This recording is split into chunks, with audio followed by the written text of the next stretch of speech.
Assalamualaikum warahmatullahi wabarakatuh. Perkenalkan, nama saya Nur Fadila dengan NIM 220806500041 dari Prodi Desain Komunikasi Visual kelas B.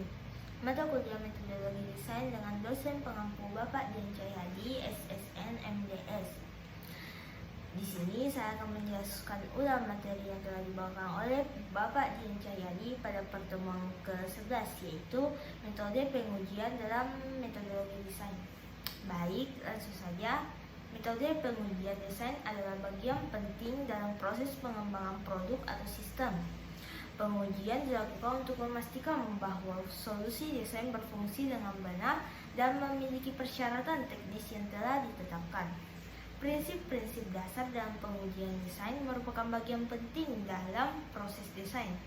Pengujian desain dilakukan untuk mengevaluasi kinerja dan efektivitas solusi yang telah dirancang dan dikembangkan.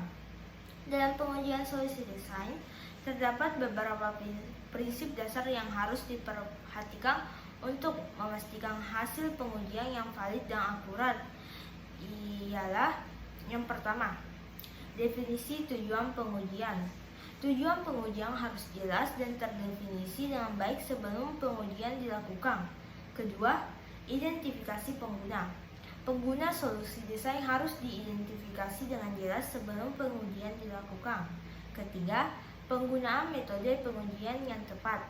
Metode pengujian yang tepat harus dipilih untuk memastikan hasil pengujian yang akurat dan valid. Keempat, pemilihan partisipan yang tepat. Partisipan dalam pengujian harus dipilih dengan hati-hati untuk memastikan hasil pengujian yang akurat dan relevan. Dan yang terakhir, pengukuran hasil yang tepat. Hasil pengujian harus diukur dengan metode yang tepat untuk memastikan akurasi dan validitas hasil. Oke, selanjutnya ialah teknik pengujian kualitas produk dan sistem. Teknik pengujian kualitas dan produk dan sistem adalah proses pengujian yang dilakukan untuk menilai kualitas produk atau sistem yang telah dirancang. Hal ini dilakukan untuk memastikan bahwa produk atau sistem dapat berfungsi dengan baik dan memenuhi kebutuhan pengguna serta spesifikasi teknis yang telah ditetapkan. Ada beberapa teknik pengujian kualitas produk dan sistem yang dapat digunakan ialah black box testing. Teknik ini digunakan untuk menguji fungsionalitas produk atau sistem tanpa mengetahui detail implementasi dan kode program yang digunakan. Uji coba dilakukan dengan memberikan input tertentu dan mengamati output yang dihasilkan untuk menentukan apakah produk atau sistem yang telah memenuhi persyaratan yang telah ditetapkan. Kedua ialah white box testing.